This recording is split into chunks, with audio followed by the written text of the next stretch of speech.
The march of Roman sandals over the dirt and stone of North Africa served a hardened purpose. Marcus Atilius Regulus had been ordered to march his troops across the burning desert sands and strike at the city of Carthage. But before the planned enemy could be encountered, a happenstance meeting threatened to undo the whole of his forces.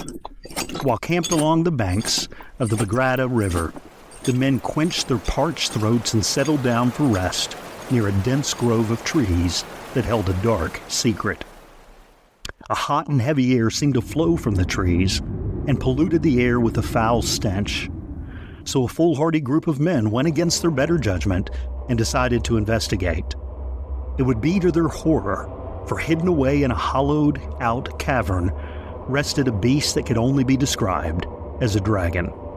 Upon seeing the fearsome creature, they panicked and ran.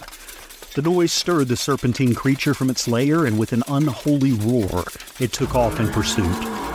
One of the men sought out shelter in a hollowed-out tree, only to have that tree ripped from the ground. The others stood as they watched their fellow soldiers swallowed up whole. In the end, only one of those men made it back to camp. Upon hearing the report, Marcus Regulus ordered his men to prepare for battle.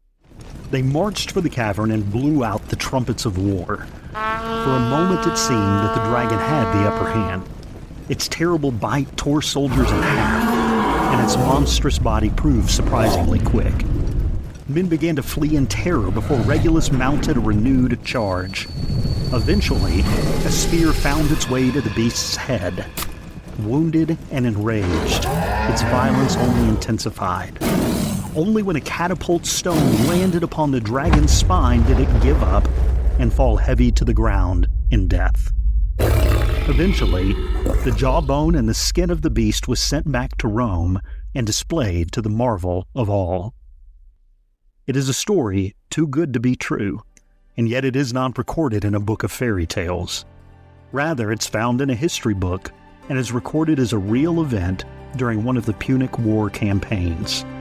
As it turns out, dragons were very real.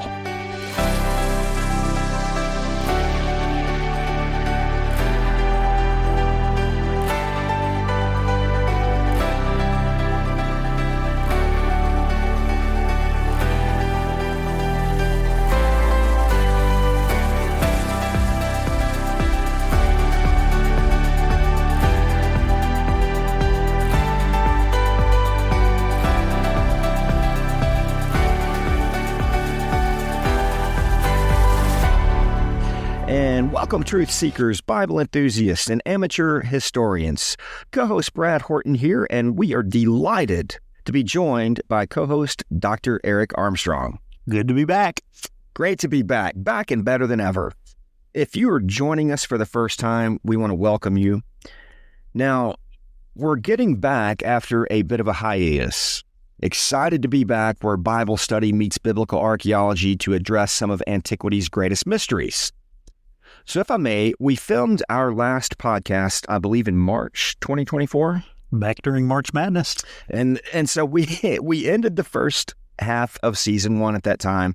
We were going to take a bit of a brief pause, get through the final 4, and then get right back to it. Well, now we are in January of 2025.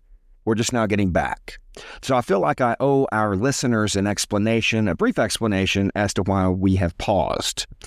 I had a major life change.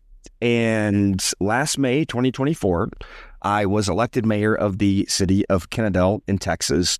Again, major life change. It has been a whirlwind to get my feet under me, and we have just now been able to connect to continue filming. So we're just now getting back. I'm really excited to be back. And again, we apologize for the delay. So be that as it may, moving forward, in case you've slept since our last episodes, just to recap you a little bit on our first season. So our first episode was really 2 episodes, the Garden of God, where we explored the biblical Eden. We discussed potential locations. We discussed the spiritual importance of it. And again, you can get this right off of our website. And Pastor, do you have anything you wanted to add about that episode? Yeah, I'm a little upset that the Bible translators and those making Bible maps didn't add our location for Eden already on there. No, it's we've got a good possibility for a location of Eden. So if you haven't had a chance to listen to it yet, I encourage you. That hopefully 2 good episodes dealing with the very first really kind of mystery of the Bible. Absolutely. Very good episodes. And episode 3 was concerning the location of Mount Sinai, its location, its importance. And, we had a great discussion on why it matters and does it matter if we can even locate it today. But again, a lot of fun and, just... It is. It's one that I look forward to more unfolding discoveries in the future. We certainly couldn't close write the last page of that mystery. There are several good possibilities out there, but we'll see what the future brings. Maybe some new clues. Absolutely. Absolutely. Episode 4, we talked about the doomed cities of the plain, Sodom and Gomorrah. And, not always the most fun subject to talk about, God's judgment, but it's necessary. God's word talks about judgment. And so therefore we do. But we explored potential locations and ended up learning a whole lot about it. Very intriguing subject matter. Probably the most solid conclusion to any of our episodes so far as being able to look back and see the stones kind of cry out. The city of Sodom and the city of Gomorrah, locations are pretty well determined. Absolutely. And then finally, for the first half of season 5, our last episode there was concerning the anonymous author who wrote the book of Hebrews. And again, personally, I found this just intriguing and fascinating. And I don't know if we necessarily were able to say definitively who the author was. No, although definitely Pauline influence played a part. So if not Paul, then I think one of his associates probably was our best conclusion. Absolutely. So if you haven't had a chance to listen to these episodes, make sure you get caught up, and you can get them right off of our website. And we're looking forward to re-engaging with you guys. And again, we are excited to be back. Without further ado, now to our current show. The Book of Job mentions 2 mysterious creatures. Chapter 40 mentions something called the Behemoth, and chapter 41 mentions something called the Leviathan. Now, obviously, at least we think, we don't have these creatures living with us today. Or if we do, we don't call them by those names. So that naturally begs the question, what on earth are they? Modern secularists have somewhat won the narrative on this for, I would say, maybe the past 50 to 100 years, give or take. But I think we're seeing a turning of the tide, if you will. I think we're starting to see people push back on science just for the sake of science. And I think we see that we're not just going to accept the behemoth as a hippo or an elephant because that's what science has concluded it is. But more on this later. So the next chapter 41, the book of Job, records another mysterious creature, the Leviathan, which won't be the focus today, another episode, but just to introduce it here. This Leviathan, it's some sort of a sea-dwelling creature, or at least spends part of its time in the sea. And God asks if you can pull in the Leviathan with a fishhook or tie down its tongue with a rope. So any hope of subduing this creature is false. Its mere sight is overpowering.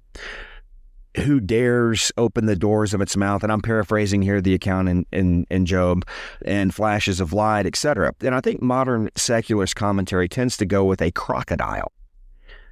Maybe, but I don't think we see smoke and flashes of light pouring from their nostrils. So at the end of the day, you do have historians and you have scientists trying to push an agenda, a narrative, rather than letting the text stand alone for itself and letting the historical record that we do have also speak. And, as with so much of this stuff like this, it always cracks me up that people that now live 4,000 later from the event that are being recorded somehow seem to know better than the people recording the events, but I digress.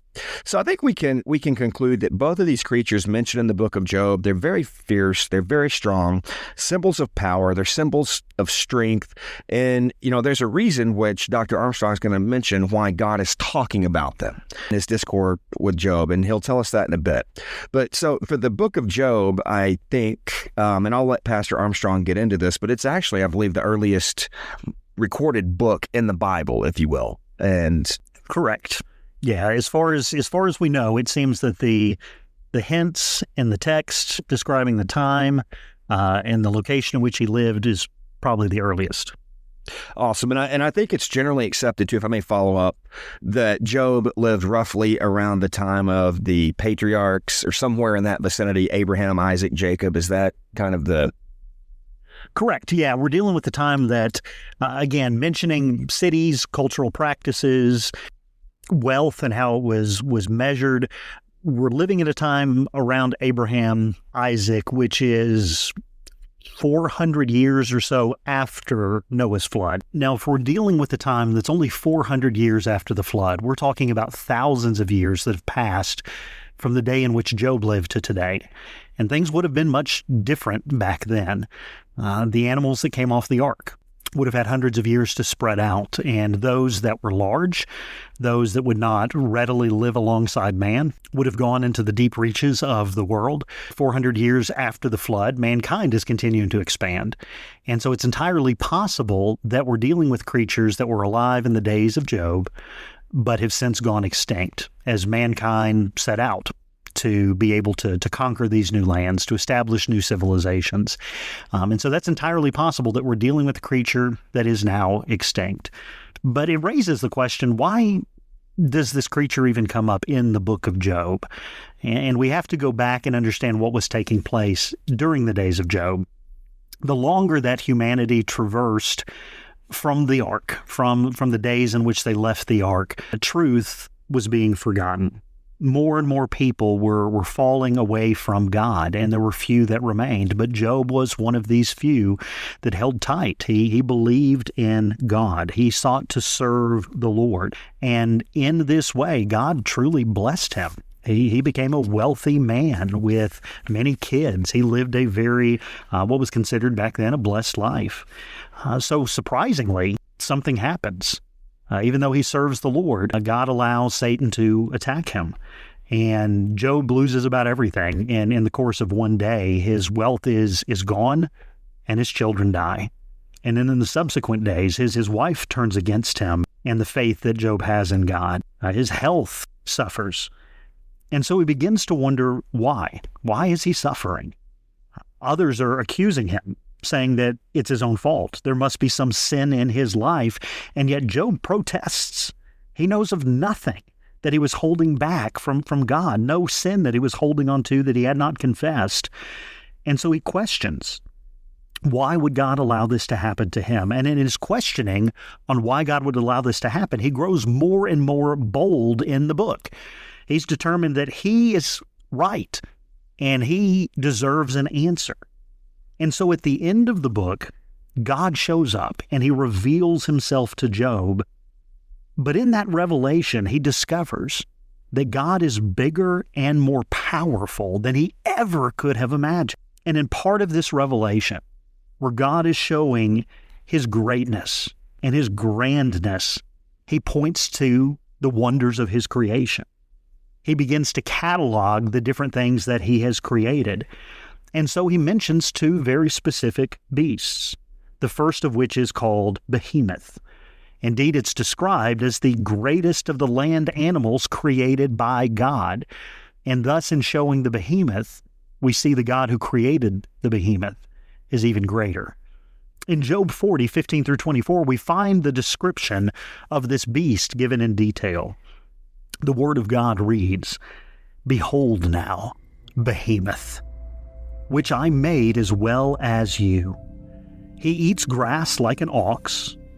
Behold now his strength is in his loins, and his power in the muscles of his belly. He bends his tail like a cedar. The sinews of his thighs are knit together. His bones are tubes of bronze. His limbs are like bars of iron. He is the first of the ways of God. Let his maker bring near his sword. Surely the mountains bring him food, and all the beasts of the field play there. Under the lotus plants he lies down, in the covert of the reeds and the marsh. The lotus plants cover him with shade. The willows of the brook surround him. If a river rages, he is not alarmed. He is confident though the Jordan rushes to his mouth. Can anyone capture him when he is on watch? With barbs, can anyone pierce his nose? And thus we have here a creature that has intrigued readers for thousands of years precisely because we don't know its exact identification. People have speculated what the identity of this creature is, and I guess today comes our turn to speculate. Now, the first thing that we must acknowledge in both looking at the text and looking at the genre of literature is that this is a real creature. Now, while some would try to say that it's a mythological picture that God is painting here, every other animal that's mentioned in these chapters are real. And thus we have yet another real creature being described. There's no need for us to deny the literal meaning of the words. The question is not whether or not the animal is real. Rather, we're asking, what real creature is this? Excellent account there, Pastor. And so I guess this leaves us with the possibilities. So could the behemoth have been a known animal of today, like a hippo or an elephant? Well, that's, I guess, possible, and certainly a lot of modern historians and secularists tend to believe and would say yes. So a lot of secular historians suggest that the behemoth, again, was a known animal like a hippo or an elephant. And part of this, again, stems from the fact that these same folks believe that dinosaurs did not exist alongside human beings. If we're to believe these theories, then dinosaurs existed millions of years ago, and mankind did not come on the scene until much later. But there's one major issue with this that they do not like to acknowledge, and Pastor, that issue is very close to us. I don't know if you're familiar, but about 40 miles southwest of here, near the town of Glen Rose on the Paluxy River, we have fossilized footprints showing both a dinosaur footprint and a human footprint walking alongside each other, actually for about 10 to 20 yards. And I'm not an expert on fossils and the geological aspect of them. I actually worked in the geology department when I was in college, but I just didn't get it. But I do know that it's very rare for fossils to even form in the first place. And then it's even more rare for, one fossil to be alongside another one. I mean, they're right there in the same strata. You've got a human walking alongside a dinosaur. And so point being, this is ground zero that humans and dinosaurs did exist, as what we would say. And of course, secular scientists are going to object to any possible evidence that would change the narrative. And that's part of the thing that we're having to counter is secular scientists have reached a conclusion, and that is that evolution is responsible for the current state of the universe. And anything that comes up to challenge that, they have to deny. They have to palliate themselves so that they feel better in being able to continue on in what they've already determined to be true. So no amount of evidence is going to be enough to really change their minds because they're not open to evidence. They're always going to interpret it according to their end goal. Now, to a degree, we do the same thing, but our confidence is in the Word of God rather than in ourselves. And thus, when we begin with a predetermined conclusion, it's the conclusion given to us by God, and so therefore we're able to interpret facts according to that, where for a lot of these scientists, they're interpreting facts according to themselves, and they do not wish for God to be a part of the equation. And there's a host of reasons for that. Anyone that does not wish to believe in God has a reason for not believing in Him. Very often it means they don't want to answer to an authority. But as believers, we're able to process these bits of evidence that stand against evolution and are able to see the flaws in them, and this idea that dinosaurs and man could not have existed alongside each other. We know then that they did because the Bible tells us that they did. Indeed, and that's a great point. And just to circle back, guys, to our audience, if you've never been to Dinosaur Valley State Park just outside of Glen Rose, it's really neat. I would advise don't go in July or August in the Texas summer because it's kind of down it gets very hot, but it's a lot of fun. You will sweat to death. I've done that myself, but it's really cool. And you can even look it up online see for yourselves. You see these dinosaur footprints right alongside a human footprint. It's really, really quite amazing. So back to the explanation or the theory that the behemoth was a known animal, hippopotamus, elephant, etc. So we are told, as Pastor Armstrong mentioned, reading the account from the book of Job, that the behemoth ate grass like an ox. Also a very powerful creature, strength in its loins and his belly, moves his tail like a cedar. Now, would a lot of this fit the definition of a hippo or an elephant? Sure. Hippos and elephants are very powerful. They're very majestic. They're strong. They're amazing to watch. Very large creatures. If you've ever been on the Kilimanjaro safari at Animal Kingdom in Disney, great ride. One of my favorites, absolutely.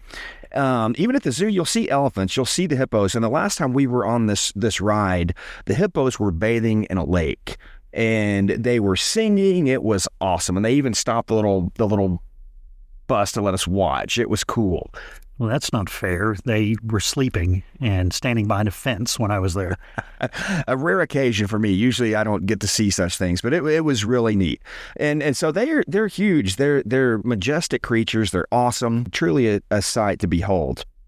But back to the behemoth, you have, again, a very large creature, one that eats grass. He's a herbivore, strength and is fierce. But the problem is the account in the book of Job tells us that he moves his tail like a cedar, which right there would indicate that this beast was a massive tail. And so to compare elsewhere in Scripture, cedars in Lebanon, cedars of Lebanon, they indicate strength, they indicate power. And I don't believe it's a stretch to deduce that a cedar would be used to describe something very large and massive. In other words, I don't think you would describe a little tail like that of a hippo or an elephant as a cedar. And that just does not fit. They have little pigtails almost, both creatures do. And so I say that because elsewhere in Scripture, a cedar, the cedars of Lebanon, if you will, King David used cedar to build his palace. And his son, King Solomon, used cedars to build God's temple, which was a massive structure. So, Pastor, can we deduce then that based on the other biblical descriptions of cedars that we're talking about something big, something long, if you something powerful? The cedars of Lebanon were well known in ancient history. Lebanon was known for their lumber, and it was massive, yes. We're talking about the cedars of Lebanon. Then you're talking about a tail that is long, that is powerful, that can be swung with force. Elephants and hippos would have tails that are like twigs compared to these cedars of Lebanon. Massive animals, itty bitty tails though. Absolutely. And so I just don't think we can conclude that it was a known animal today like an elephant or a hippo. The tail is really one of the things that gives it away. And, we're describing something majestic, obviously, which elephants and hippos are. But the tail is, again, I believe at the end of the day, what's going to really cause doubt on that theory. So by matter of elimination, we're having to move on to a new theory. That it's not a known animal, but rather is either an unknown animal that still exists or an extinct animal that perhaps we have identified. And really, there's a host of animals that no longer exist. And the reasons for that may vary, but really the two most common are changes that actually happen in a climate. You've got volcanic explosions, you've got great floods that happen, earthquakes, things that really can change the climate and disrupt the ecosystem of that climate. And indeed, that may be something that happened to the behemoth. But the other common source of change is mankind. Man-made expansion simply goes out, and therefore the ecosystems that existed before mankind change. And some animals survive, and some don't. Just in the past few centuries, we've seen animals like the Tasmanian tiger, the passenger pigeon, reach extinction. But then there are some animals that have been extinct for so long, we only know them through fossils or decayed remains. And here's where we find things like a woolly mammoth or the whole of dinosaurs. So it shouldn't be surprising to think that the animal described in Job could fall into this category of an extinct animal that we know, or simply just an unknown animal. Of course, the problem is that many people will say, as we mentioned beforehand, that these animals died out long before mankind. But did they? Did they really? Because the Bible certainly says something different. Death entered the world through sin, and sin came through man. So any extinct animal would and should be on the table for consideration. And then there's the possibility that it's just an unknown animal, something that perhaps still does exist, but just hasn't been chronicled by modern human beings. And before we dismiss that idea outright, there are two things to consider. First, we discover new things every year. Now, I agree, most of these are small, maybe a new bird or an insect, a small mammal. And yet at the same time, large things could still exist. For indeed, there are still vast swaths of the earth that are not well marked. Portions of the Amazon rainforest, the jungles of Africa, specifically the Congo region, are largely unexplored, either by satellites that cannot see beneath the canopy of the trees or mankind being unable to traverse just the thick undergrowth. And that leads me to where we will explore in our search for the behemoth. My proposal is that the behemoth is what was known as a type of dragon. Whether dead or still living, it seems that this best matches up with the biblical text, and we'll see how this is more than mere fantasy. Because very often when we hear the term dragon, we think of fantastical works like Smaug out of The Hobbit, or perhaps think of some of the medieval legends that deal with dragons. However, the term dragon has been around for a long, long time. And while we often dismiss the term in modern day, the ancients were not so dismissive. Let's talk about the legends of dragons in ancient history from across the globe.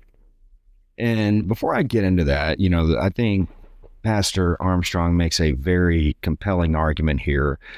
But I think we should note that the term dinosaur that we use to describe what we believe to be or what we think of as dinosaurs, these creatures, was not invented until, I believe, the 1840s.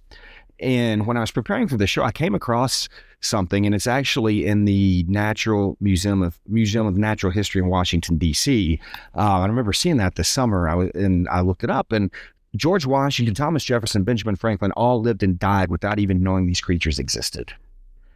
What we call dinosaurs today. Now certainly they would have heard the legends of dragons, etc. But pretty much every culture across the globe has this legend of dragons. Just like in some of our earlier episodes, pretty much every culture across the globe has an account of this garden that was, where the deity visited. Every culture across the globe has some sort of flood narrative. Well, right. Just like with this, pretty much every culture across the globe has this tale of dragon. It's not just a tale; it's in their architecture. So they've got this. I don't even want to call it a legend. It's an account of dragons, if you will. It's a reptilian-looking beast. Some of them, now you do have some legend in there, like some of them breathe fire and stuff, and that's only natural. But the ancient Mesopotamians had the dragon named Tiamat. We also have the ancient Greek Hydra. We also have the Indian dragon Vertra. Even ancient Oriental cultures have legends of dragons, which we'll touch on in a bit. And even some of the Central and South American cultures had legends of dragons. If this was just a fantasy, it's kind of funny that everyone created the same fantastical creature. No doubt it is. And the artwork of these creatures is pretty much uniform as we've discovered them through archaeology. Man, what are the odds that everyone's imagination came up with the same exact thing? I would say slim to none.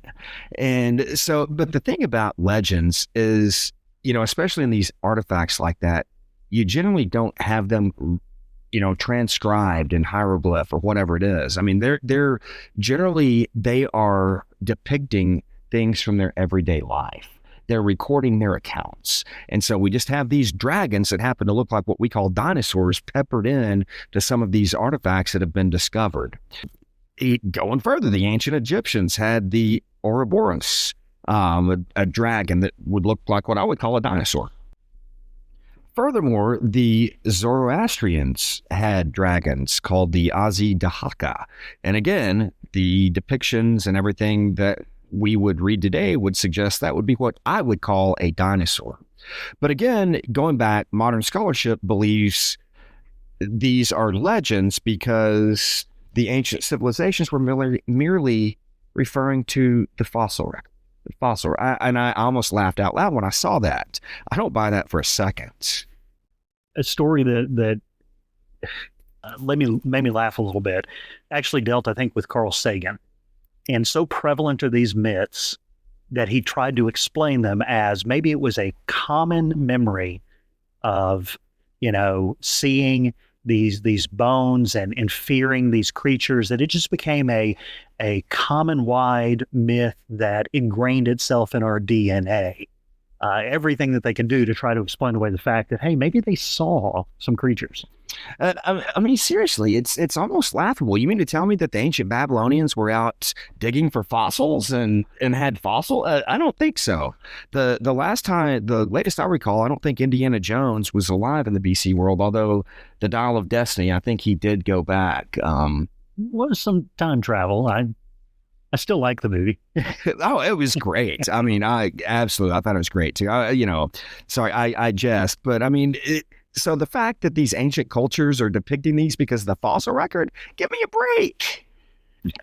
Again, it goes back to anything to explain away what they have already ruled out in their mind. Nothing is going to change what they've already concluded.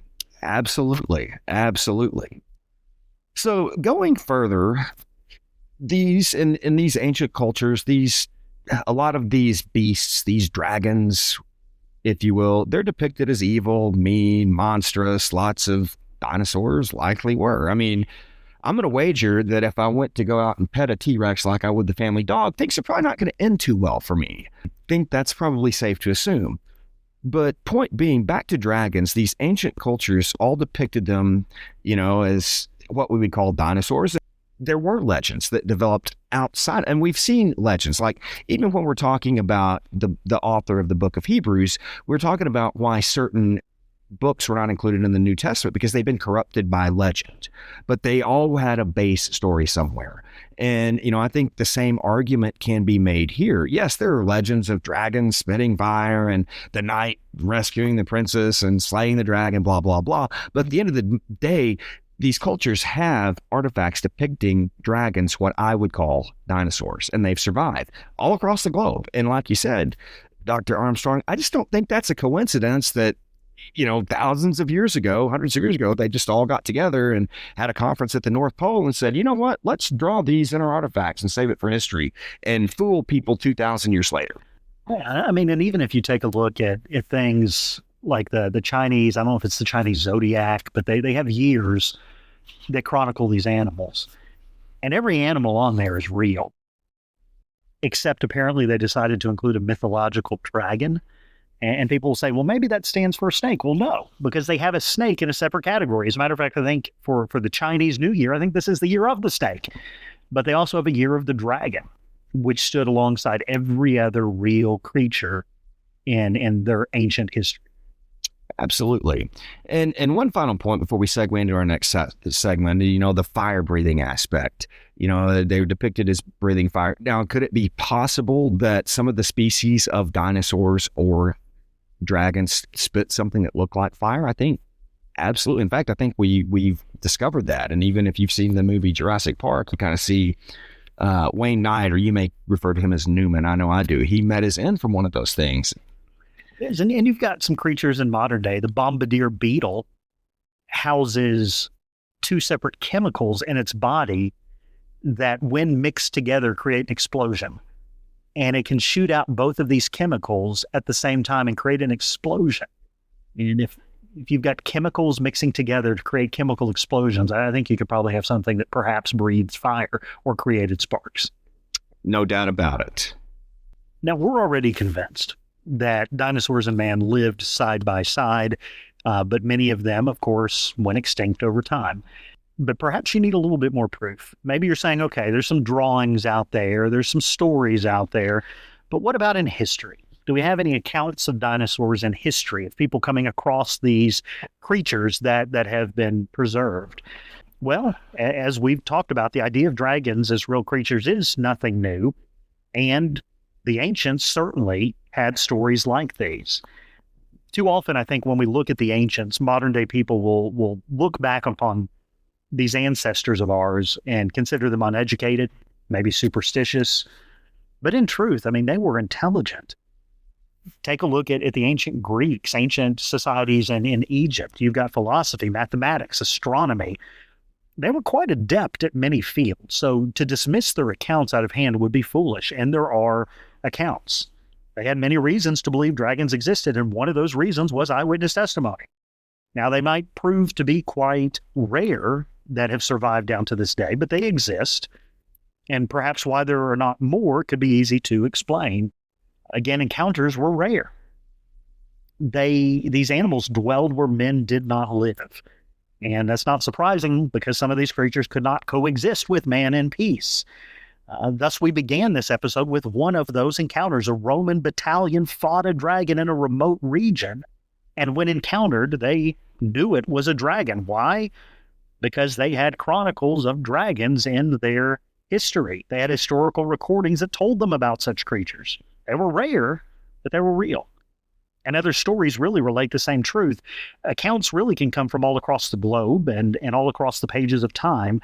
And I'd like to share with you just a few examples of these. In ancient Greece, the historian Herodotus chronicled both history and geography in his writings. And much of his information was based on testimony given to him by others, but he also sought to confirm many of the accounts with his own eyes. And in his book, Histories, Volume 2, he writes the following about reports of dragons in Egypt. He writes, "There is a place in Arabia, not far from the town of Buto, where I went to learn about the winged serpents.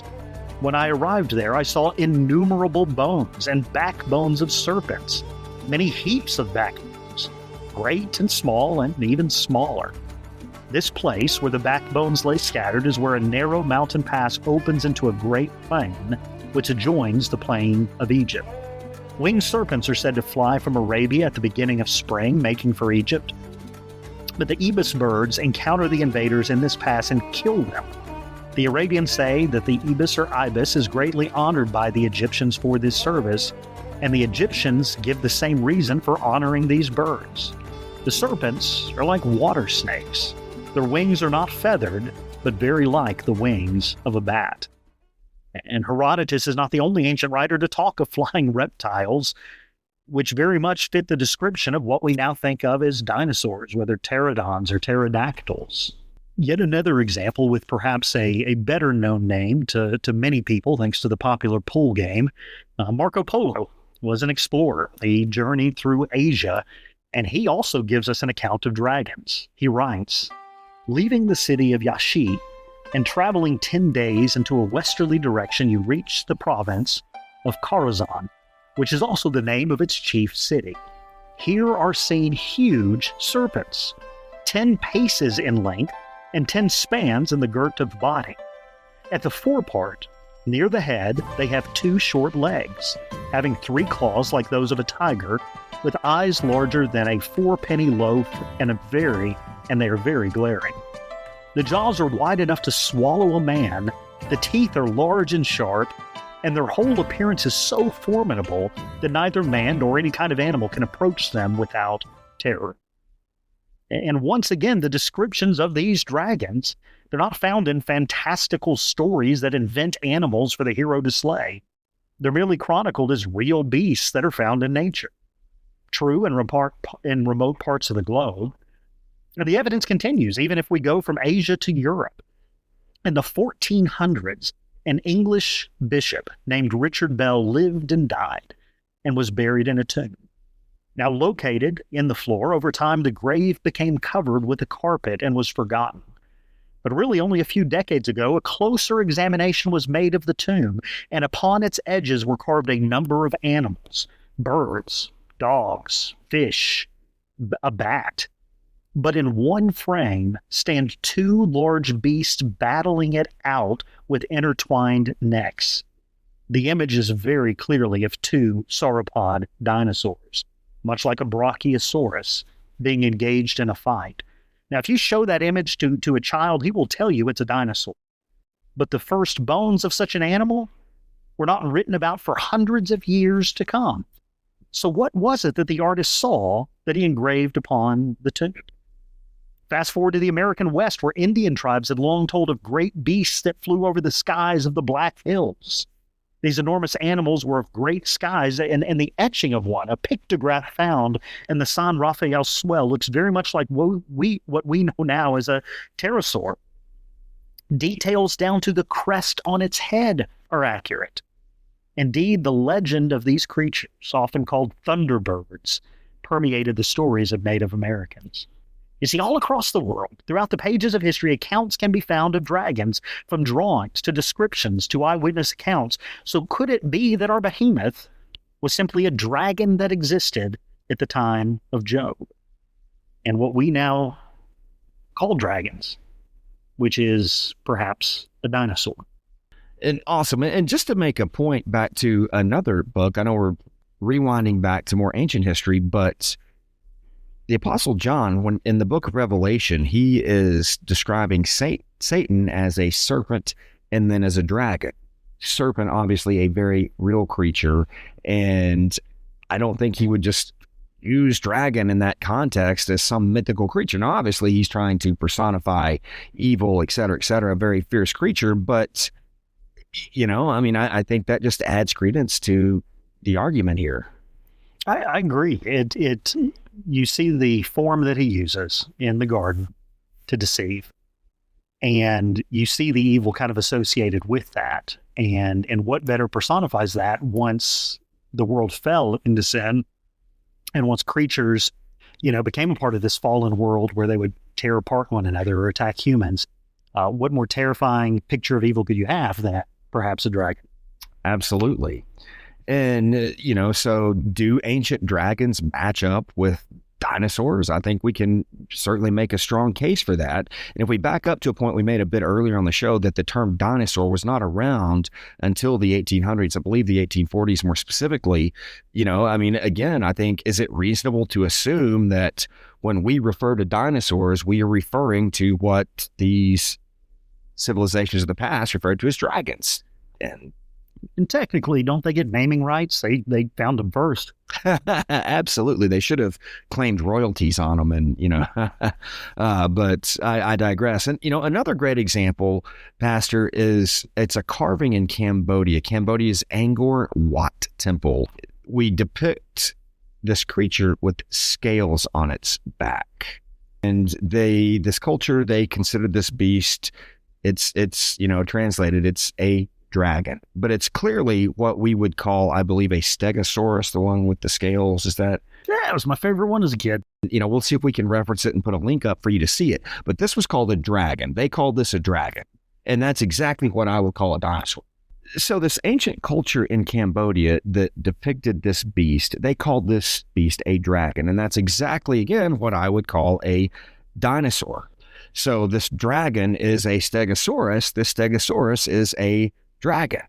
And so I think we can make a couple of assumptions, maybe even some conclusions here. But, I think, especially you take the examples that Dr. Armstrong's given us, you take, some of the other accounts, and especially, you can look, we have actual proof in the fossil record, but I think we can conclude that humans were living alongside these animals. This artifact in the temple in Cambodia, obviously, but, we've got human interaction. And these aren't like Dr. Armstrong mentioned, these aren't fairy tales. These are historical accounts where people encountered these things. And certainly, yes, it's rare to encounter them. I mean, look at today when we go and build a new housing project and you see all this wildlife run out of there. You got coyotes, you got snakes coming out of there. They're not, the same can be made about the dinosaurs. There's this enmity, if you will, as the good book tells us, put in between mankind and beast. And as much as we focus today on preservation of species, the put on the endangered species list, ancients were not concerned with that. As a matter of fact, some people today are not concerned with that. When we talk about a tiger being on an endangered species list, you talk to a village in India where they're dealing with tiger attacks. They don't want that thing saved. They want the people to survive. And so in ancient societies, if you could get rid of these dinosaurs, then that would have been what you'd wanted because they posed a great danger to you. Absolutely, no doubt. At the end of the day, I guess, is it at least possible, maybe even likely, again, that what these ancient cultures, and even not even so far back, ancient cultures referred to as dragons, or what we call dinosaurs today? I think we can make a very strong argument that that's the case. I think the accumulation of all of the evidence, I mean, if you hear one or two of these stories from one part of the globe, yeah, maybe we could write it off as myth or legend. Maybe we could say, well, someone mistook something here. But the more and more stories you get, is everybody mistaken over the same type of creature, a big serpent lizard, and all the variety of that exists. You begin to see this preponderance of evidence, and it makes it more and more likely that, yes, these dragons are dinosaurs are dragons, and they were alive. Either at some point in the ancient world, they had a conference together that we were unbeknownst to, and got together and decided, you know what, we're going to try and fool future generations, or world's greatest prank. Right. Or, like you said, the historical record matches up. Dinosaurs are dragons. Dragons are dinosaurs. Right. Now, if you've stuck with us this far, we need to come now to our most likely candidate for the behemoth. We return back to Job. We're making the case, indeed, that the description of the beast in Job 40 is a dinosaur/dragon. But what exactly is it? Can we identify the exact animal that is being described? Well, several aspects of the anatomy of this beast are provided for our consideration, with the first trait for us to mark being that the animal is vegetarian. It survives on a diet of plants rather than animals, and this alone eliminates many possibilities. All these carnivores that we see in the movies then are eliminated. It has to be an herbivore. And then we turn our attention to its vast size. We're told that its legs are like iron, its bones is bronze, but the most descriptive aspect of its size is its tail, which we are told bends like a cedar. And that long and powerful tail really can help us narrow down our possibilities well. And the final aspect of this creature is its domain, its habitat. Seemingly, it survives in marshes or stands in rivers, comes out to eat, enjoys the grass, and rests back in the wetlands around its home, whether that may be lakes, rivers, or swamplands. And all of these descriptions together really point to what is known as a sauropod. That was a species of dinosaurs that had long necks and long tails, and bodies that more closely resembled what an elephant's type body would be. The brachiosaurs, perhaps the most well-known of these, but the image is akin to the dinosaur scene after Dr. Grant lands on the island of Jurassic Park. And as he and Ellie Sattler arrive, we see them gazing upon a grove of trees as the trunks begin to lift off the ground, and we soon see as the camera pans back that not all of these trunks are trees, but the legs of a giant sauropod, and that sauropod is what we're talking about here. The dinosaur you see is a sauropod. Well, does that then, or the question I guess becomes, does that match with what we know about these ancient beings? Well, fossils indicated that these sauropods dwelled around wetlands, whether on the coast or near rivers. In addition, they had a diet of grasses, including ferns and other ground-dwelling plants. And their tails are like giant cedars that can be used for balance, but also can be swung quickly and powerfully for protection from attack. In every category, a sauropod is our most likely candidate. But what was the largest of the sauropods? Because if this is the grandest of God's creation, we're imagining that it's perhaps one of the largest. And ultimately, currently, we continue to uncover new fossils, but currently one of the largest being described is an Argentosaurus. And that thing would have measured 100 to 115 feet long, stood 70 feet tall, and weighed up to 80 tons. Is it any wonder that God refers to such a beast as the superlative of his creation or creatures in size? And so this to me is kind of the most likely choice. Whatever sauropod it might happen to be, that's what we're landing upon. But how did Job see it? He clearly was alive in his day, but that kind of raises the question, and if it was alive in his day, any chance it could be alive in our day? So is it possible that dinosaurs are still with us today, or some species of dinosaurs are still with us today. And you mentioned earlier, Dr. Armstrong, that, there's still vast swaths of the globe that have still yet to be discovered. For many years, and I think they still might, the Fort Worth Zoo had a Komodo dragon. And I remember when I first saw the thing, it took my breath away. I'm like, oh, that looks like a dinosaur. And, I thought it was fake until it started moving.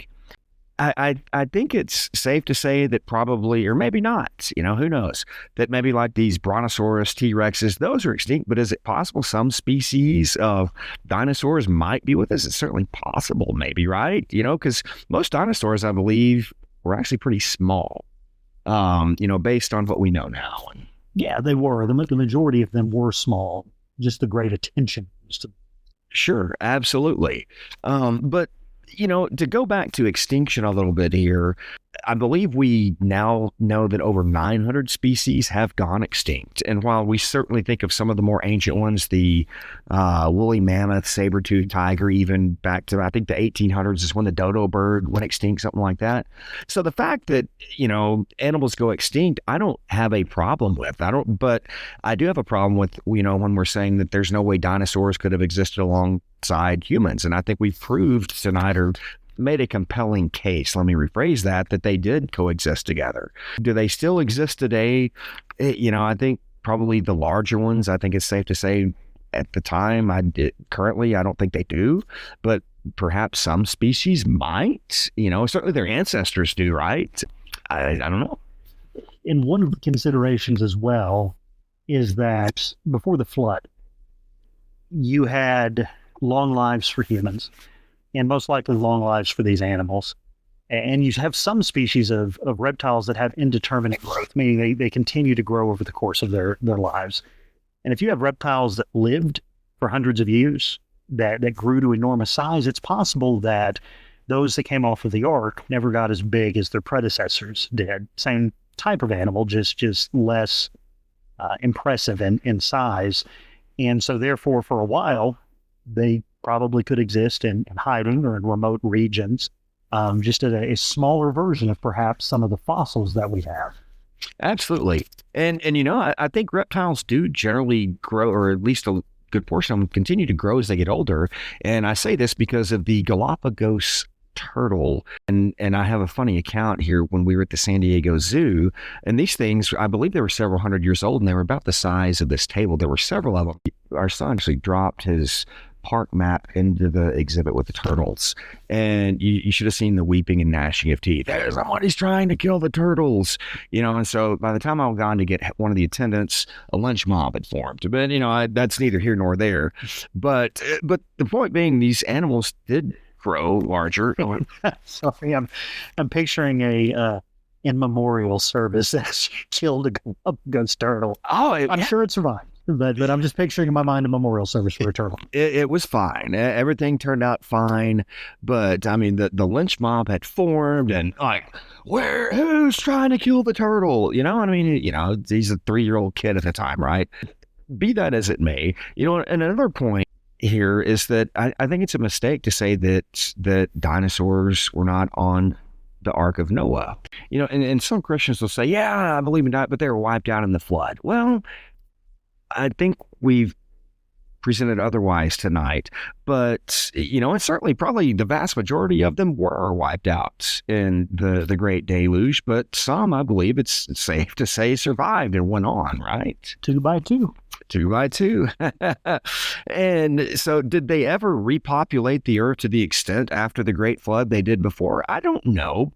Probably not, but I think we can make a very compelling case that they were on the earth after the flood. And, again, the fossil record I keep going back to in Glenrose, that the more I see that, the more I read about that, the more impressed I become with it. And again, I don't presume to know all the geological features, but the fact that those footprints remained, I mean, you've just got to have the ideal conditions for that to even transpire. And I mean, that's almost certain proof that humanity exists alongside dinosaurs. So, at the end of the day, again, are dinosaurs still with us today? Probably not in the capacity, but I think maybe their ancestors are, or maybe even some smaller ones. True, but I still believe, or at least there's a hint of hope in one story that we have, and a creature entitled Moleke Mbembe. I mentioned earlier that one of the most unexplored parts of the globe is the Congo region of the African jungle. And dating back hundreds of years, there is a creature that was described by the locals that goes under the name Moleke Mbembe. But ultimately in 1776, there was an individual who wrote a history of the region about a group of French missionaries. And they had found these enormous footprints of an animal in the jungle. And translated in 1914, this was the account and how it read. It said, "It must be monstrous. The prints of its claws are seen upon the earth and formed an impression on it of about 3 feet in circumference.